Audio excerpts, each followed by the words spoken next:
ఈరోజు ఈ ప్రార్థనా పండుగలలో రెండవ దినంలోనికి దేవుడే కృప చూపి మనకు ఆయుష్య కాలాన్ని క్షేమమును కలగచేసి ఈ స్థలమునకు ఆయన నడిపించి ఉంటున్నాడు. ఆయనకే సమస్త మహిమాఘనత కలుగునుగాక. ఆమె. అయితే కొన్ని నిమిషాలు, ఒక పావు గంట 20 నిమిషాలు మాత్రమే వాక్యం ధ్యానించుకొని ఎక్కువ సమయంలో ఇక్కడున్న మనమందరం స్వరములు తెరిచి ప్రార్థనటిని భరించింది. ఎందుకు అంటే నీకు నాకు విడుదల కలగ చేయటానికి, నీ శ్రమలు నా శ్రమల నుంచి తొలగించడానికి, మన పాప శాపముల నుండి విడుదల కలగ చేయటానికి. కాబట్టి ఆయన్ని ఉత్సవ బలి పశువుగా త్రాళ్లతో కట్టేసి బలిపీఠపు కొమ్ములను కట్టేశారంట. అంత హింసించబడటానికి కారణము మన జీవితాలు మార్చబడాలని. మరి ఆయన చేసినటువంటి ఈ యొక్క గొప్ప కార్యాన్ని మనం తలపోసుకోకుండా ఒక్క దినము కూడా గడవదండి. పోవటానికి కాదు, నిన్ను విడిపించింది శ్రమల పాలైపోయి నరకానికి వెళ్ళటానికి కాదు, లోకం చేతిలో చిక్కబడటానికి కాదు, నిన్ను విడిపించడానికి ఒక కారణం ఉంది. అందుకే ఆయన బలి పశువుగా మార్చబడ్డాడు. అయితే నువ్వేం చేస్తున్నావంటే దేవుని దగ్గర పెట్టాల్సినంత మొర అండి దేవుని దగ్గర పెట్టకుండా లోకము దగ్గర, స్నేహితుల దగ్గర, బంధువుల దగ్గర, మనకు ఇష్టమైన వారి దగ్గర మనం ఎక్కువగా మాట్లాడుతున్నామంట. వారి దగ్గరికి వెళ్ళి కన్నీరు కారుస్తున్నామంట. దేవునికి ఇవ్వాల్సినంత సమయాన్ని వెంటనే ఎక్కువ సమయం తీసుకోలేదు, ఆలోచించలేదు, బాధపడలేదు, దిగులు పడలేదు. వెంటనే దేవుని తట్టు తిరిగి కన్నీరు కార్చటం మొదలుపెట్టాడు. అక్కడ అలా చెప్పైనట్లు వెళ్ళాడు. వెంటనే గోడ తట్టు తిరిగి కన్నీరు కారుస్తున్నాడంట. ఇక్కడ కార్చిన కన్నీరు ఎవరిని ఆపింది అంటే, ఆ కన్నీరు ఎక్కడికి వెళ్ళిందంటే మొదటగా ఆయన కార్చిన ఆ కన్నీరు దేవుని దగ్గరికి వెళ్ళి దేవుని దగ్గర నుంచి వచ్చినటువంటి వాక్కు ఆ ప్రవక్తను ఆపివేసి ఉంటుంది. హల్లెలూయా. ఇదిగో మరి యెషయాతో అంటున్నాడు దేవుడు, ఇదిగో నా కుమారుడు నా తట్టు తిరిగి మొర్ర పెడుతున్నాడు, నిజంగానే మరణకరమైన స్థితికి నేను అప్పగించబోతున్నాను, మరణించబోతున్నాడు. కానీ దేవుడి చిత్తాన్ని కూడా మార్చగలిగిన శక్తి మన కన్నీటి ప్రార్థనకు ఉంది. హల్లెలూయా. దేవుని చిత్తాన్ని దేవుడి చిత్తం అదే, అది జరగాల్సిందే, ఆయన ప్రణాళికలా ఉంది. కానీ నీవు కన్నీరు కారిస్తే ఆ ప్రణాళికను కూడా మార్చవచ్చు అని హిజ్కియా ప్రార్థన ద్వారా మనకు అర్థమై ఉంటుంది. హల్లెలూయా. ఏ నోటితో అయితే నువ్వు ఇప్పుడు మరణం అవుతున్నావని చెప్పాడో అదే నోటితో దేవుడు నీకు ఆయుష్ కాలమును పొడిగింపచేశాడని ఆ ప్రవక్త నోటితోనే చెప్పించిన ఆ శక్తి ఆ ప్రార్థనకు ఉంది. మరి నీవు కన్నీరు కారిస్తే దేవుడు నిన్ను దాటిపోతాడా? కార్చాల్సిన కన్నీరు దేవుని దగ్గర కార్చాలి.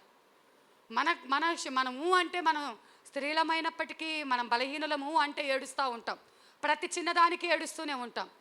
కానీ లోకం దగ్గర ఏడ్చిన ఏ కన్నీటి బొట్టుకు విలువ లేదు, మనుషుల దగ్గర ఏడ్చిన ఏ కన్నీటికి విలువ లేదు. వారు మనకి ఏది సహాయము చేయకపోగా మనల్ని ఎగతాళి చేస్తారు. మన ముందు అయ్యో పాపం అంటారు. మనం పక్కకి వెళ్ళంగానే మన గురించి వీళ్ళకి జరగాల్సిందే, తగిన శాస్తి జరిగింది, వీళ్ళు ఇలా చేశారు కాబట్టి వీళ్ళకి తగిన శాస్తి జరిగిందని మన గురించి చెడుగా మాట్లాడతారు. కానీ నీ కన్నీరు వృధా చేసుకోవద్దు, నువ్వు కన్నీరు కార్చొద్దు. లోకం దగ్గర, దేవుని దగ్గర మాత్రమే నీ కన్నీటిని దాచిపెట్టుకో. నీ కన్నీటిని ఆయన కవిలలో భద్రపరిచి ఉంటున్నాడు. హల్లెలూయా. నిన్ను దాటిపోని దేవుడు నీ కన్నీటిని దాటిపోడు. ఖచ్చితంగా ఆ మరణం నుంచి తప్పించి జీవంలోనికి దాటించినటువంటి కన్నీటి ప్రార్థన యొక్క శక్తి. యోహాను సువార్తలో ఇదొక్క మాట చూపిస్తాను. యోహాను సువార్త 20వ అధ్యాయము. యేసు, అమ్మా నువ్వెందుకు ఏడ్చుచున్నావు, ఎవరిని వెతుకుచున్నావు అని ఆమెను అడగగా ఆమె ఆయన తోటమాలి అనుకొని, అయ్యా నీవు ఆయనను మోసుకొని పోయిన ఎడల ఆయనను ఎక్కడ ఉంచితువో నాతో చెప్పుము, నేను ఆయనను ఎత్తుకొని పోదునని చెప్పాను. మరి యేసు ఆమెను చూచి మరియా అని పిలిచాను. ఆమె ఆయన వైపు తిరిగి ఆయనను హెబ్రీ భాషతో రబ్బూని అని పిలిచాను. ఆ మాటకు బోధకుడని అర్థం. ఈ కన్నీరు కారుస్తుందంట, ఆమె ఏడుస్తూ ఉందంట. ఏడ్చుచున్నటువంటి ఆమె దగ్గరికి దేవాది దేవుడు వచ్చి ఉంటున్నాడు. హల్లెలూయా. సృష్టికర్త అయినటువంటి దేవుడు వచ్చి ఉంటున్నాడు. ఆయన వచ్చి, అమ్మా నువ్వెందుకు ఏడ్చుచున్నావు అని అడుగుతున్నాడంట. నువ్వెందుకు ఏడ్చుచున్నావు? యేసు ప్రభుల వారికి ఈ సమయము చాలా ఇంపార్టెంట్ సమయం అండి. ఎందుకంటే ఆయన మరణించాడు, తిరిగి 3వ దినం లేచాడు. ఇప్పుడు వెంటనే తండ్రిని కలుసుకోవాలి. అప్పటిదాకా ఆయనకున్న సమయంలో మరి ఎవరు కూడా ఆయనను తాకకూడదు. మరి ఆయన వెళ్ళి ఇంపార్టెంట్ పని ఏంటంటే ఆయన వెళ్ళి మరి అంతకంటే ముఖ్యమైన ఆదరణకర్తను మన కోసం పంపిస్తాడని చెప్పి మరి మనకు ఉపయోగకరమైన మనకు మేలు చేసే ఆదరణకర్తను పరిశుద్ధాత్మ దేవుని పంపిస్తానని ఆయన ముందే చెప్పి ఉంటున్నాడు.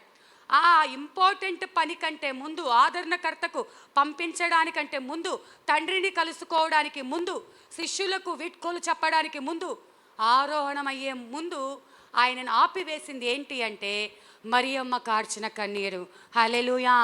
ఒంటరిగా ఆ తెల్లవారుతూ ఉండగా, ఆ చీకటిలో ఇంకా తెల్లవారకుండానే చీకటిగా ఉంటుండగా ఒంటరిగా ఆమె కారుస్తున్న కన్నీరు. అయ్యో, నా ప్రభువుని ఎవరో ఎత్తుకొని వెళ్ళిపోయారు, నా ప్రభు ఎవరికైనా కనిపించాడా, మీరేమైనా తీసుకెళ్లారా అని అడుగుతూ ఉంది. మరి మనము మన దేవుణ్ణి వెతికేవారిగా ఉంటున్నామా? మన దేవుణ్ణి మనం వెతికేవారిగా ఉంటే ఆయన నిన్ను దాటిపోతాడా? నీ కన్నీటిని దాటిపోతాడా? ఇంపార్టెంట్ సమయంలో కూడా నీ కన్నీటి కంటే విలువైనది ఆయనకి ఏదీ లేదు. కోట్ల కొలది దేవదూతలు పరిశుద్ధుడు పరిశుద్ధుడని నిత్యం కొనియాడబడుతున్న ఆ దూతల స్తుతిగానముల కంటే నీవు చేసే ప్రార్థన, నీ స్తుతులపైన ఆసీనుడై ఆయన ఉండాలని, నీ హృదయంలో ఆయన సింహాసనాసీనుడుగా ఉండాలని, నీతోనే ఆయన ఉండాలని నిన్ను కోరుకుంటున్నాడు.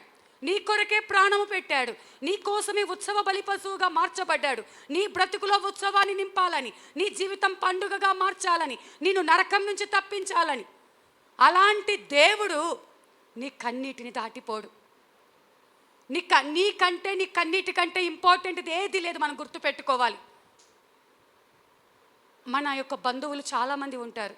ఒకవేళ మనకి ధనం ఉంటే, ఐశ్వర్యం ఉంటే మనకి ఇచ్చే వాల్యూ ఒకలా ఉంటుంది. మన దగ్గర ఏమీ లేకపోతే వాళ్ళు ఇచ్చే వాల్యూ ఇంకోలా ఉంటుంది. ధనం ఉన్నప్పుడు అందరూ నా వాళ్ళే అంటూ ఉంటారు. నేను మా నాన్నగారి సాక్ష్యం ఎప్పుడూ చెప్తూ ఉంటాను. ఆయన చావు బ్రతుకుల మధ్య ఉంటున్నప్పుడు మా సొంత రక్త సంబంధికులు ఎంత ఉన్నతమైన స్థితిలో ఉన్నవారైనా ఎవరు ఆయనను దగ్గరికి రానివ్వలేదు. ఆయన బ్రతికున్నప్పుడు ఆయన చుట్టూ అనేకులు మావాడే, మేము స్నేహితులం, మేము బంధువులం అని చెప్పుకునేవారు ఎందరో ఉన్నారు. మరణకరమైన స్థితిలో ఆయనను ఆదరించిన వారు ఎవ్వరూ లేరు.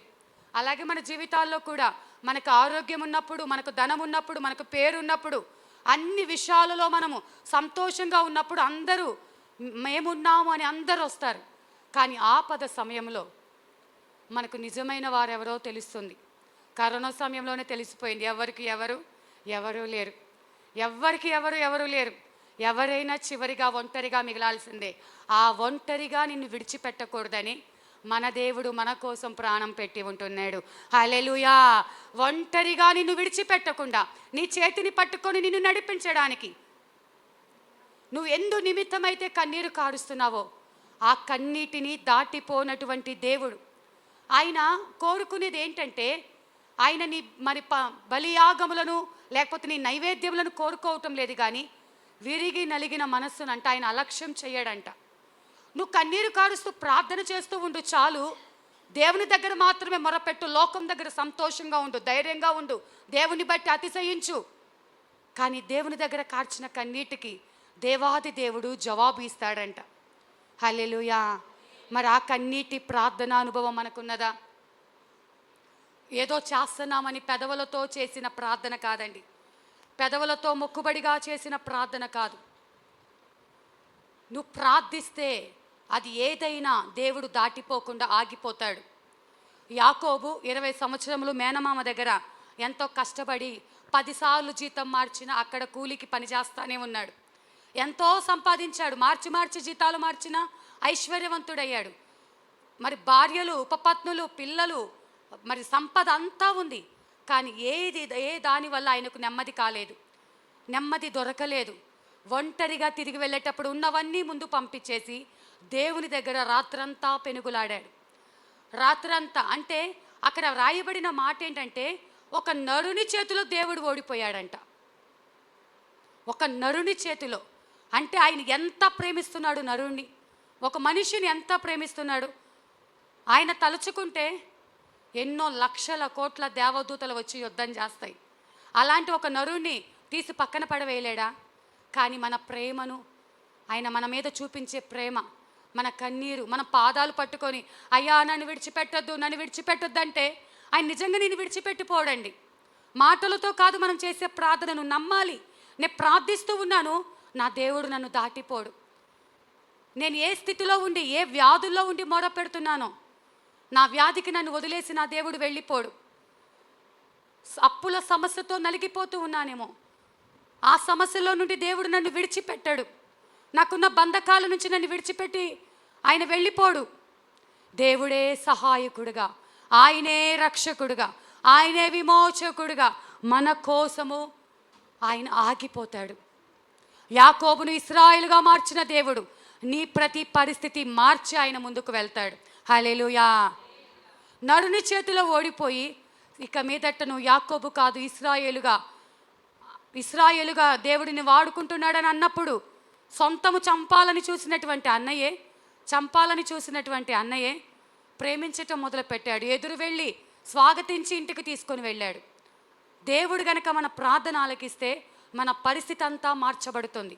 శత్రువులే మిత్రులుగా మార్చబడతారు. మనల్ని ద్వేషించేవారే ప్రేమించటం మొదలు పెడతారు. కానీ నువ్వు దేవుణ్ణి పక్కన పెట్టి లోకాన్ని ప్రేమించినంత కాలం నిన్ను ప్రేమించే వాళ్ళుగా శత్రువులుగా మారుతారు.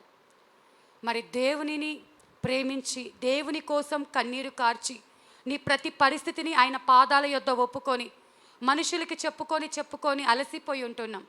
దేవుని దగ్గర నీ ప్రతి బాధ చెప్పుకున్నట్లయితే నీ కన్నీటిని నాట్యంగా మార్చే దేవుడు, నీ దుఃఖ దినాలు సమాప్తి చేసే దేవుడు, ఆయన కృపచేతనే నిన్ను ఆదుకునే దేవుడు, నీ జీవితంలో మేలు కలగ చేయాలని, నీ జీవితంలో ఆనందం నింపాలని ఈ రాత్రికాల ఉపవాస ప్రార్థనలో దేవుడు మనతో మాట్లాడుతున్నాడు. నా కుమార్తె, నా కుమారుడా, నీ కన్నీటిని నేను దాటిపోను. ఆయనకు నీకంటే ముఖ్యమైనది ఏదీ లేదు. మరియమ్మ కన్నీరు కారుస్తూ ఉండగా, అమ్మా ఎందుకు ఏడ్చుచున్నావు అన్న ఆ దేవుడు మారని, మార్పు లేని దేవుడు. అప్పుడు ప్రేమిస్తున్నాళ్లే, ఇప్పుడు ప్రేమించాళ్లే, అప్పుడు అంటే ఖాళీగా ఉన్నాడు, ఇప్పుడు బిజీగా ఉన్నాడు, అలా కాదండి. మన దేవుని ప్రేమలో ఎప్పుడు మార్పలేదు. ఆల్ఫా ఒమేగా అయిన దేవుడు, ఆది సంభూతుడైనటువంటి దేవుడు, సర్వశక్తిమంతుడు, శాశ్వతమైన ప్రేమతో విడువకాని ఎడల కృప చూపే దేవుడు, నీ పట్ల ఒక ఉన్నతమైన ప్రణాళిక కలిగి ఉన్న దేవుడు. నువ్వు ఏడిస్తే నిన్ను విడిచిపెట్టాడు. ఈ ప్రార్థనలో మనం నేర్చుకోవాల్సింది ఏంటంటే, కన్నీటి ప్రార్థన బహుబలమైనది, కన్నీటి ప్రార్థన ఉన్నతమైనది. కన్నీటి ప్రార్థనకు ఏ శత్రువు కూడా నిలబడలేడు. మరి ఆ కన్నీటి ప్రార్థనతోనే మనకున్న ప్రతి పరిస్థితిని, హిజ్కియా కన్నీరు కారుస్తే తన మీదకు వచ్చిన మరణం నుంచి తప్పించుకున్నాడు. ఇంకా కనపడడు అనుకున్నటువంటి మరియమ్మ కళ్ళకు దేవుడే మొదటిగా ప్రత్యక్షమై ఉంటున్నాడు. నువ్వు కోరుకొని, నువ్వు ప్రార్థన చేస్తే, నువ్వు కన్నీరు కారిస్తే అసాధ్యమైన దానిని సుసాధ్యంగా మార్చగలిగిన శక్తి